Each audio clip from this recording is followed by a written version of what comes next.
nangai ezwaka kimia kofanda pene na yo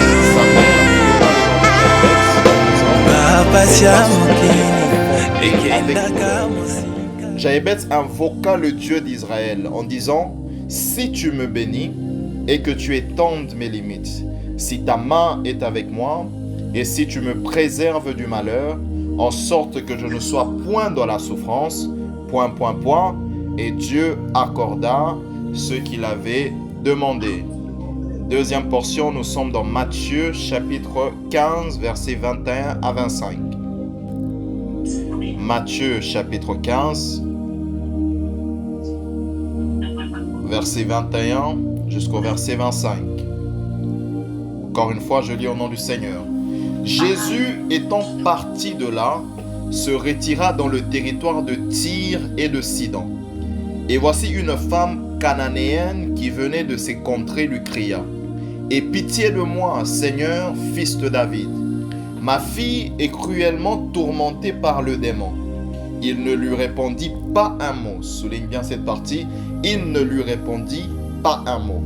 Et ses disciples s'approchèrent et lui dirent avec instance: renvoie-la car elle crie derrière nous. Donc elle ne parlait pas, mais elle criait derrière les disciples. Donc ça veut dire qu'il y avait une distance entre Jésus, les disciples, et cette femme. Il ne lui répondit pas un mot et ses disciples s'approchèrent et lui dirent avec un sens: renvoie-la car elle crie derrière nous. Il répondit aux disciples: je n'ai été envoyé qu'aux brebis perdues de la maison d'Israël. Le verset 25, mais elle vint se prosterner devant lui, disant: Seigneur, secours-moi. Verset 26, c'est par là qu'on va s'arrêter. Il n'est pas bien de prendre le pain des enfants et de le jeter aux petits chiens. Amen. Le thème que le Saint-Esprit a voulu que nous puissions exploiter ce soir s'intitule simplement la main de Dieu. La main de Dieu. Qu'est-ce que la main de Dieu signifie ou symbolise? Avant de rentrer dans tous les détails concernant la main de Dieu, permettez-moi de poser quelques fondements concernant l'enseignement de ce soir. Ensuite, nous allons chuter sur la main de Dieu et les notions importantes à retenir concernant la main de Dieu. Première chose que j'aimerais dire, c'est de parler de ce personnage intéressant qu'on appelle Jaébès. Jaébès fait partie des personnes, aujourd'hui, tous ceux qui sont chrétiens connaissent la personne de Jaébès. Tous ceux qui sont chrétiens ont déjà entendu parler de Jaébès. Jaébès, c'est l'exemple parfait, l'exemple que les prédicateurs ont l'habitude d'utiliser quand ils veulent parler des liens et des limitations. On prend souvent l'exemple de Jaébès. Jaébès, pour donner juste un contexte, était un juif. Donc Jaébès était un fils d'Israël, était un juif. Mais la particularité qui m'intéresse avec Jaébès, ce n'est pas la personne de Jaébès, mais c'est par contre sa prière. Ok? C'est la prière de Jaébès qui est importante dans ce récit ou dans 1 Chronique 4. Si vous lisez 1 Chronique 4, vous allez vous rendre compte que ici on ne fait que citer des noms. On parle de Tel, le fils de Juda, on parle de Péretz, ainsi de suite. On nous parle de la lignée de Juda. Juda, le fils direct de Jacob. Mais quand on arrive au nom de Jaébès, on ne cite pas seulement son nom, mais on nous parle de quelque chose qu'il a eu à faire. Ok? Et qu'est-ce que Jaébès a eu à faire? Jaébès a eu à prier. Pause.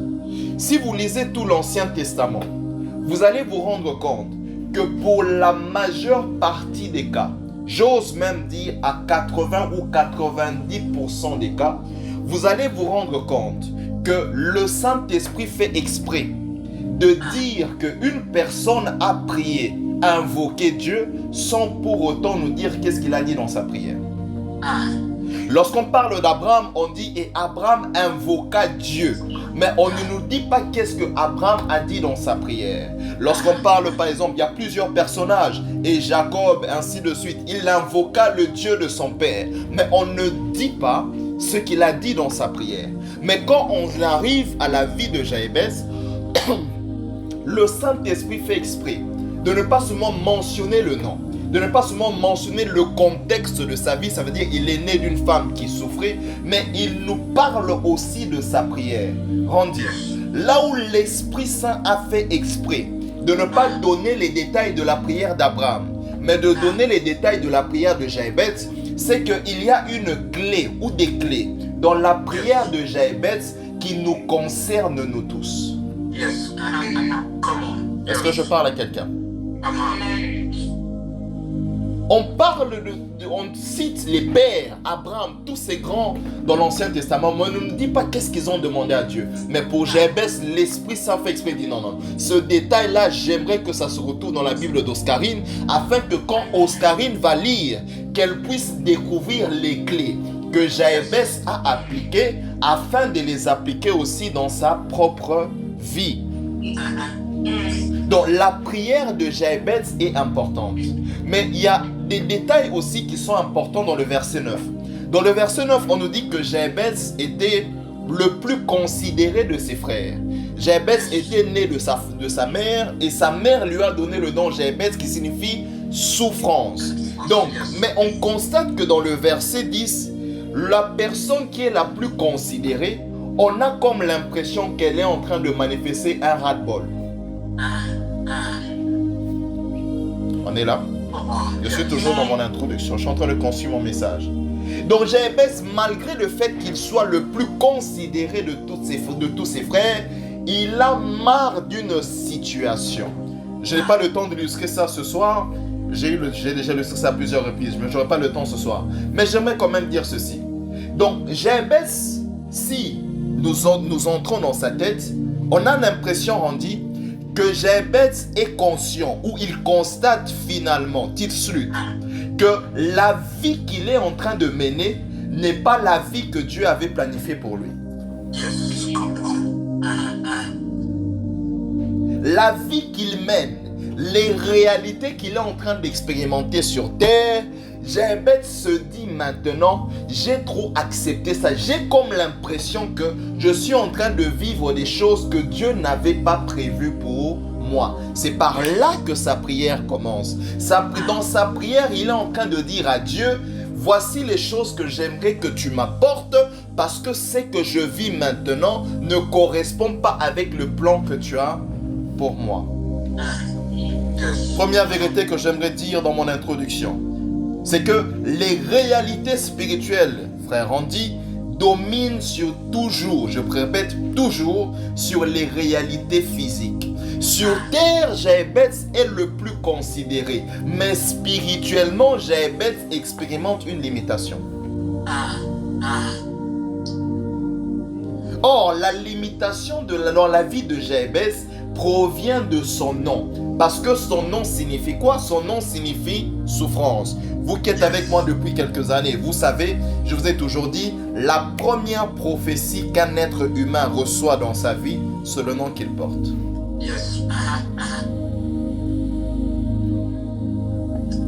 C'est le nom qu'il porte. Quand nos parents nous donnent un nom, le nom porte une certaine destinée qui s'attache à nous. C'est pourquoi en tant que parent, il faut bien choisir son nom, mais aussi il faut se rassurer que ce nom-là a une bonne signification. Parce que derrière les noms se cachent des réalités spirituelles. Tu peux être le plus considéré, mais à cause des réalités qui sont dites à ton sujet dans le monde spirituel, tu expérimentes le contraire. J'aimerais dire ceci à quelqu'un, il faudrait que tu prennes conscience des réalités spirituelles au-delà des réalités physiques que tu es en train de vivre. Deuxième clé concernant la vie de Jabez. Et ça, j'aimerais vraiment attirer l'attention de chacun d'entre nous. Deuxième chose, sœur Shipra. Dans la vie, retenez ce principe. Dans la vie, Shipra, on ne change que les choses qu'on ne tolère plus. Je reprends cette phrase. Dans la vie, on ne change que les choses qu'on ne tolère plus. Aussi longtemps que tu tolères quelque chose, tu tolères une situation, elle ne va jamais changer. C'est au moment où tu ne tolères plus une situation, c'est à ce moment-là que le changement peut commencer. Jéhébed s'est assis. Il s'est rendu compte que j'ai longtemps toléré cette réalité de ma vie. Mais maintenant, dans 1 Chronique 4, verset 10, Jéhébed ne veut plus tolérer la souffrance. C'est comme ça qu'il va faire cette prière et demander à Dieu de changer sa situation parce qu'il ne la tolérait plus. Oscarine, il est possible d'accepter une situation sans dire un mot. Randy, il est possible d'accepter une situation sans poser un acte. Qu'est-ce que je suis en train de dire? Si on te demande par exemple, est-ce que tu veux une banane ou est-ce que tu veux épouser tel? Si tu ne dis pas non, on va considérer que ton silence est un oui. Parce que si tu aurais voulu dire non, tu aurais dit non. Est-ce que je parle à quelqu'un? Il est possible, Esther, d'accepter quelque chose sans pour autant le dire ou agir. Le simple fait que tu sois silencieux, ça veut dire que tu as accepté. Le silence et l'inaction face à certaines situations est une forme de consentement. N'est-ce pas qu'en français on dit qui ne dit rien, il fait quoi? Consent. Qui ne dit rien, consent. Ça veut dire celui qui ne dit pas quelque chose, on prend son silence comme un oui. Celui qui ne pose pas un acte pour dire j'en ai marre, on prend son inaction comme un oui. Tant que tu tolères une situation, elle ne changera pas. C'est pourquoi je prie pour quelqu'un ce soir qui se retrouve dans la situation de Jéhébed. Je prie qu'à partir de ce soir, que tu arrêtes de tolérer certaines situations afin que le changement arrive dans ta vie dans le nom de Jésus. On continue à te manquer de respect parce que tu tolères. Laisse-moi dire ça en lingala. Bazo monelayo parce que tu tolères. Le jour où tu diras non, je n'accepte plus ça, ça suffit, c'est ce jour-là que les gens vont commencer à te respecter. Je pensais que je parlais à quelqu'un. Je pensais que je parlais à quelqu'un. Et dans le cadre du changement, suivez-moi maintenant très bien. Dans le cadre du changement, Cynthia, très content de te lire. Dans le cadre du changement, suivez-moi, je vais bien l'expliquer, mais suivez-moi d'abord. Ce ne sont pas les fatigués qui changent les situations. Ce sont les désespérés qui changent les situations. Parce qu'une personne qui est fatiguée, je suis fatigué de cette situation. Le fatigué cherche le repos. Mais le désespéré cherche le repos à tout prix et un repos continu. Celui qui est fatigué, dès le moment qu'il se repose un peu, il oublie combien cette situation est douloureuse. Et c'est comme ça que le diable te donne des fois des pauses pour que tu oublies. Ensuite, il ramène la souffrance. Mais le désespéré, il est comme Jacob. Il dit à Dieu, je ne quitterai pas ce lieu tant que tu ne m'as pas encore béni. Parce que je suis désespéré de sortir de cette situation. Je ne la tolère plus. Et mon désespoir me pousse à être persévérant. Le problème de certains d'entre nous, tu es fatigué, mais tu n'es pas encore désespéré. Tu es fatigué. Troisième réalité sur la prière de Jéhébed, je dois aller plus vite parce que ce qui nous intéresse, c'est la main. C'est que Randy, il est possible de recevoir une bénédiction sans pour autant la vivre. C'est même dans ça que les prophéties rentrent en jeu.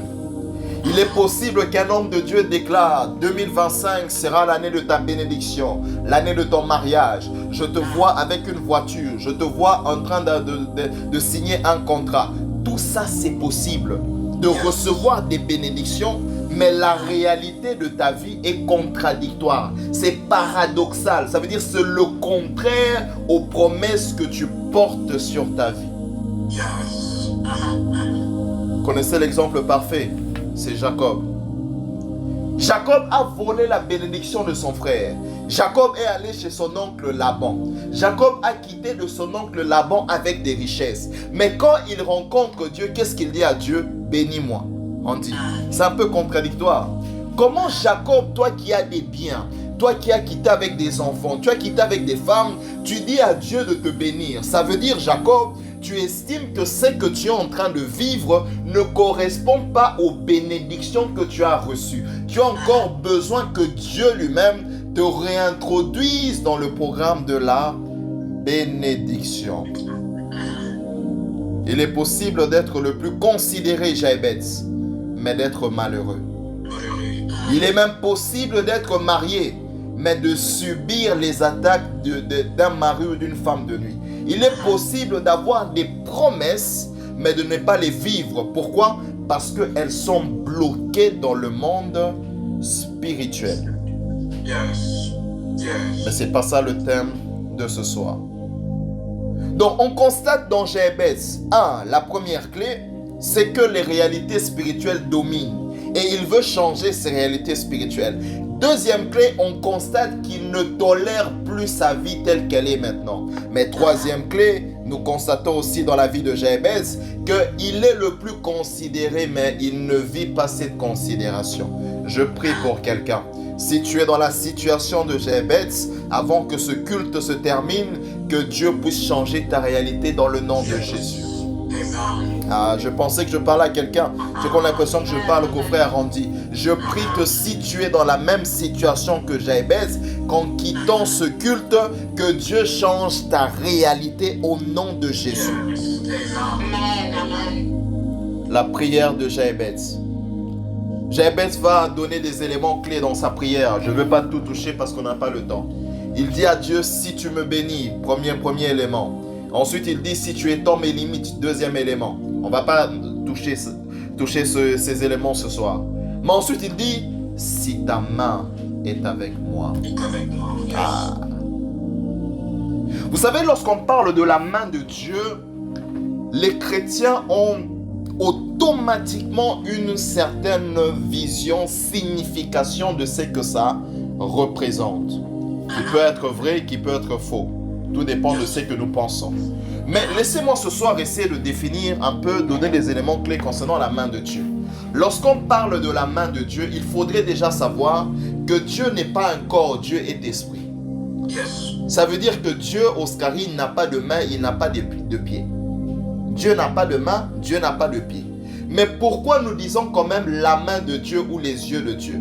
La main de Dieu cache ou veut simplement dire la révélation ou la manifestation de la puissance de Dieu. La manifestation d'un Dieu qui agit. C'est important. Pourquoi? Parce que Dieu peut être présent à un endroit sans agir.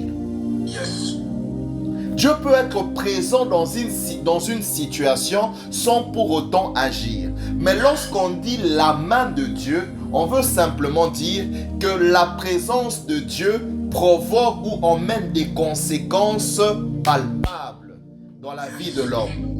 Lorsqu'on dit la main de Dieu était présente, on veut dire que Dieu était présent et il nous a laissé des signes, des éléments, des conséquences qui prouvent que Dieu est passé par ici. C'est ça la main de Dieu. C'est ça la main de Dieu. Or, pour que Dieu puisse agir, pour que sa main puisse agir, il faudrait d'abord que ses yeux te voient. Là où les yeux de Dieu ne t'ont pas vu, sa main ne va pas te secourir. Oh. Je parle à quelqu'un. Là où les yeux de Dieu ne t'ont pas vu, sa main ne peut pas te secourir. C'est comme ça, si vous comprenez ce principe, vous allez comprendre pourquoi Agar a appelé Dieu Ata El-Roi. Elle a dit le Dieu qui me voit. Mais comment Agar appelle Dieu le Dieu qui l'a vu? C'est parce que Dieu avait d'abord entendu la voix d'Ismaël. C'est lorsque Dieu a entendu Ismaël qu'il a pu localiser Agar avec ses yeux. Et là où les yeux de Dieu ont vu Agar, sa main est intervenue. Deuxième exemple, nous sommes dans Exode 3 ou Exode 4, Exode 3 je pense.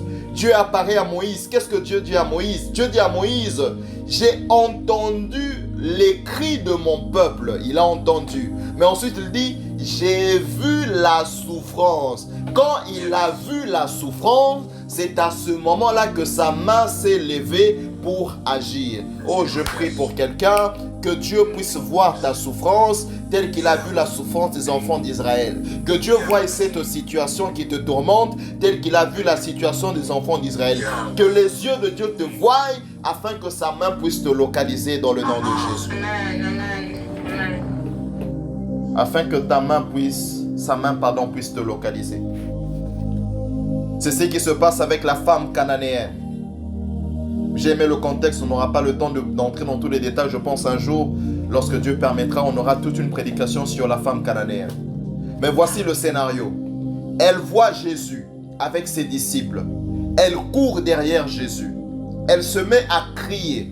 Seigneur, il y a ma fille qui est malade. Elle est tourmentée par un démon. Jésus ne lui répond pas.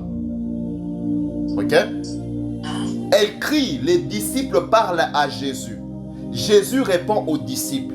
Quand Jésus répond aux disciples, elle change de méthode. Qu'est-ce qu'elle fait maintenant, Randy? Elle vient se positionner devant Jésus. La Bible dit qu'elle se prosterna devant Jésus et elle a encore présenté sa requête. Il est une chose que Dieu t'entende, mais lorsque ses yeux te voient, sa main commence à travailler. Peut-être que le problème que tu as, c'est que les yeux de Dieu ne t'ont pas encore localisé. Si tu veux la main de Dieu, il faudrait que ses yeux te voient.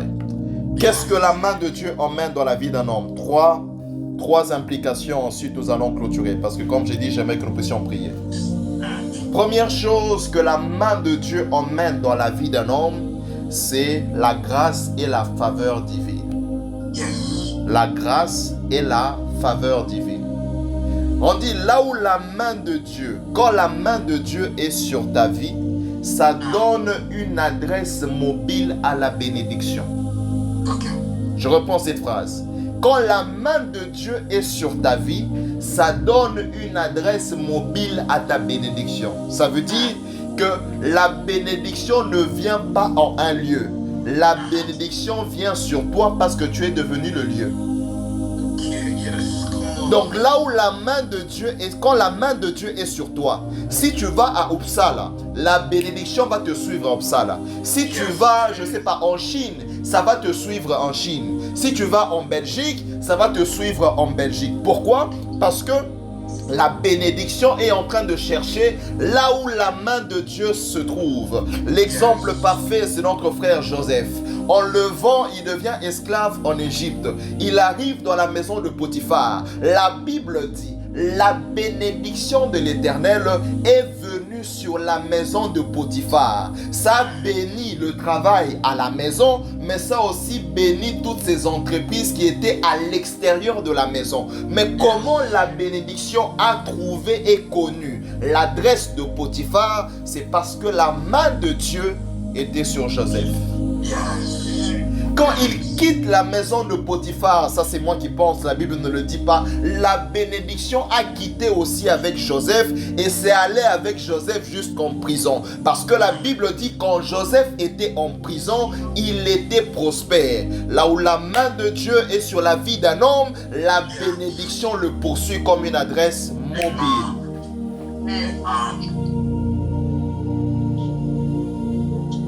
Tu es en carence de grâce, en carence de faveur divine. Oh, je pensais que je parlais à quelqu'un. Tu vois, tu es fatigué, tu n'es pas désespéré. Tu n'es pas désespéré. C'est pourquoi tu réponds ça. Je disais, là où tu étais en carence de grâce, en carence de faveur, en carence de bénédiction, nous allons invoquer la main de Dieu et les situations vont changer ce soir dans le nom de Jésus. Deuxième implication de la main de Dieu, celle-ci je l'aime, c'est mon implication préférée si tu veux. Deuxième implication, Randy, c'est que la main de Dieu, la main de Dieu a la capacité de te faire rattraper tous tes retards. Je reprends cette phrase. La main de Dieu a la capacité de te faire rattraper tous tes retards. Je donne cet exemple à l'atmosphère du ciel Bruxelles. Peut-être que Dieu avait prévu qu'en 2025 tu sois ici. Mais physiquement, dans le monde physique, tu es ici. Mais Oscari, la main de Dieu peut te prendre ici et t'amener là en un clin d'œil. Pourquoi? Parce qu'il n'y a que Dieu qui peut faire ça. 1 Roi 18, verset 44. 1 Roi 18, verset 44. 1 Roi 18, verset 44. J'aimais qu'on lise ce passage. J'aurais voulu juste en parler, mais j'aimais qu'on le lise ensemble. 1 Roi 18, verset 44. 1 Roi 18, à partir du verset 44. Écoutez cette histoire. À la 7e fois, c'est Élie qui est en train de prier. Il dit, voici un petit nuage qui s'élève de la mer et qui est comme la paume de la main d'un homme. Élie dit, monte et dis à Akab, attelle et descend afin que la pluie ne t'arrête pas. En peu d'instants, le ciel s'obscurcit par les nuages et le vent s'établit. Il eut une forte pluie. Écoutez maintenant. Akab monta sur son char et partit pour Jizreel. Et la main de l'Éternel fut sur Élie qui se saignit les reins et courut devant Akab jusqu'à l'entrée de Jizreel. Je ne sais pas si tu comprends. Élie est à la montagne en train de prier. Il envoie son serviteur dire à Akab, commence à aller vers une destination. Akab entame le chemin, il commence à aller vers la destination. Mais la Bible dit, la main de l'Éternel est descendue sur Élie. Lui qui était derrière et qui était à la montagne, on dit qu'il a dépassé Akab et il est arrivé à Jizreel avant Akab. Peut-être que ce soir, tu estimes que tu es en retard dans tes finances, tu es en retard dans tes relations, tu es en retard dans une situation X ou Y. Laisse-moi te dire que si la main de Dieu vient sur toi, tout retard que tu es en train d'expérimenter, tu peux le récupérer. Randy, laisse-moi prophétiser sur toi. Il y a des Akab. Encore. Il y a des Akab qui sont allés avant toi, mais tu vas arriver à Jizreel avant eux. Parce que eux, ils ont des chars, ils ont des chevaux, ils ont des relations, ils ont des connexions. Mais nous avons la main de l'Éternel. Parce que la main de l'Éternel est sur moi. Le retard que j'expérimente depuis 2 ans, depuis 3 ans, depuis 5 ans, Tracy, je peux le vivre en un instant. Parce que la main de l'Éternel est sur moi. Parce que la main de l'Éternel est sur moi. Troisième implication de la main de l'Éternel.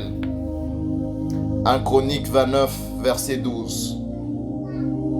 1 Chronique 29, verset 12. Je ne sais pas, attends, je vais voir si c'est ça. Si c'est ce passage. Jamais qu'on le lise aussi. Je vais voir si c'est ce passage. Donnez-moi un instant. 1 Chronique 29, verset 12. Est-ce que c'est le passage que je cherche? Non, ce n'est pas le passage que je cherche. Celui que je cherche, c'est 1 Chronique 2, verset 55. 1 Chronique 2, verset 55. Ah, j'aime la parole de Dieu. 1 Chronique 2, verset 55. Écoutez ce que la Bible dit. Et les familles de scribes demeurant à Jaébetz. Pause. Je ne sais pas si tu vois ce que j'ai vu. Les familles des scribes demeurant à Jaébetz. Non. Il y a un souci. Oscari. Le même Jaébetz qui demandait à Dieu de lui sortir de la malédiction, de lui sortir des limitations. Et il a dit, si ta main est avec moi. Dieu, la Bible dit que Dieu a accordé les choses, lui a accordé les choses qu'il a demandées.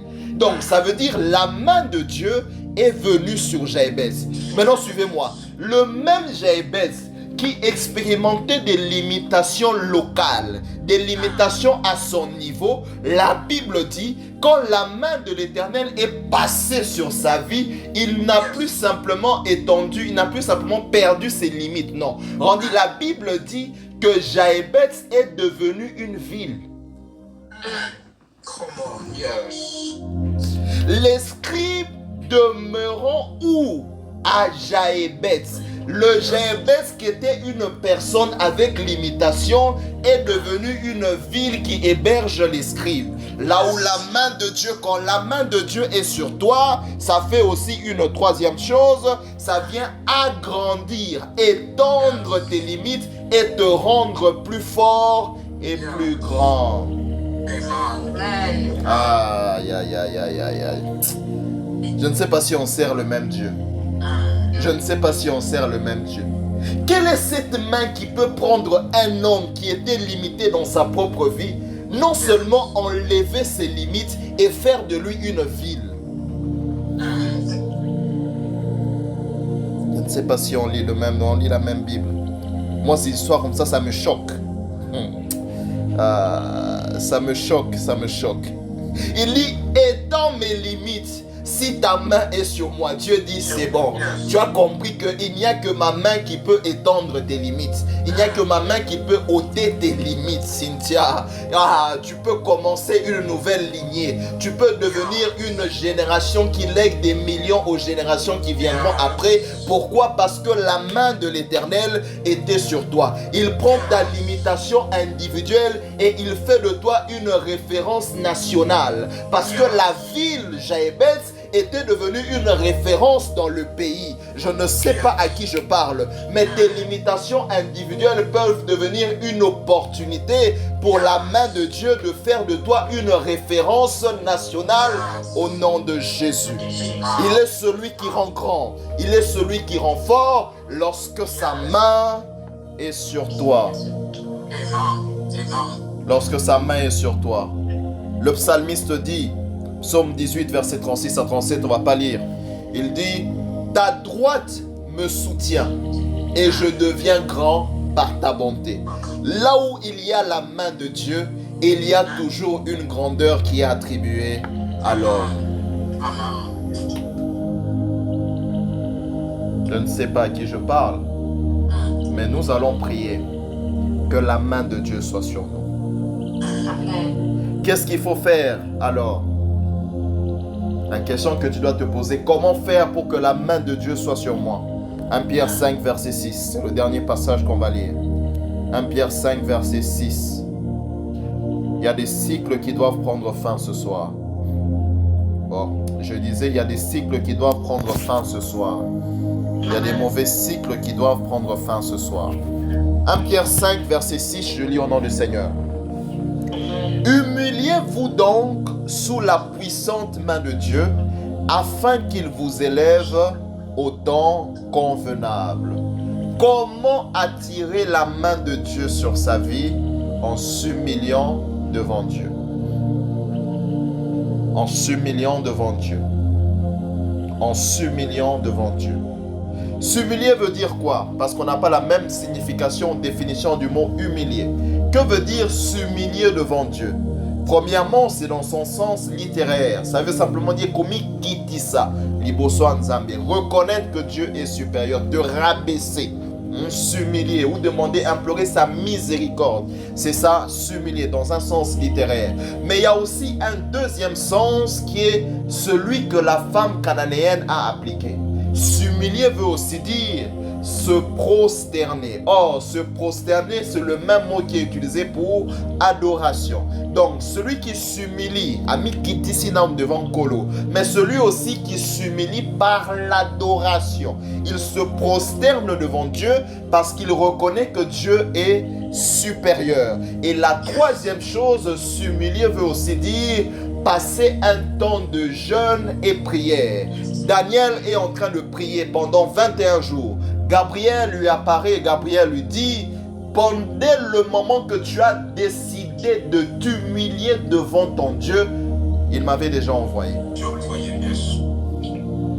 C'est quand la femme cananéenne est venue rendir et qu'elle s'est prosternée devant Jésus que Jésus a commencé à fixer son regard sur elle. C'est quand elle s'est prosternée devant Jésus que Jésus a commencé à considérer sa requête et à lui donner des réponses. C'est quand elle s'est humiliée que la main de Dieu commençait maintenant à chercher à se poser sur sa vie.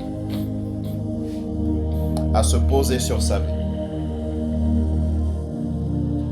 Voilà comment nous allons prier.